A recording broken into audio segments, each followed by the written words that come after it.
হায় যুবক, কখনো ভাবো না মনে হয়, ঠিক না? বাব্বা কোত্থেকে ভাবতা তোমাকে যদি আল্লাহ কুষ্ঠর চামড়ার এরকম আবরণ না দিত, যদি না দিত আল্লাহ, তো দুনিয়ার কেউ তার ওড়না পেঁচায়া গলায় ফাঁস নিত না।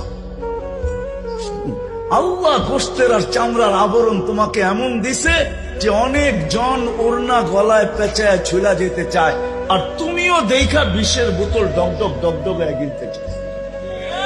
কি দেখো, চামড়া আর গোস্তের আবরণই তো, আর কি আছে? আর কি আছে? চামড়া আর গোস্তের আবরণই তো। এটা দেখি তো পাগল, ঠিক না? কতজনই তো এই পর্যন্ত জান দিল, ওরে জিজ্ঞাসা করলে তুই জান কেন দিলি? হায় হায় হায়, সত্য এটাই। ওই মজনুর মতোই বলবে। কেউ নাকি মজনুকে বলছিল, লাইলি তো কালো, তুই কি দেখা পাগল হইছিস? তোর চোখ দুইটা খুইলা আমারে দে, আমার দুইটা খুইলা তোর ভিতরে লাগায় লাও, তারপরে তুই দেখবি লাইলি কালো না সুন্দর। সত্য এটাই।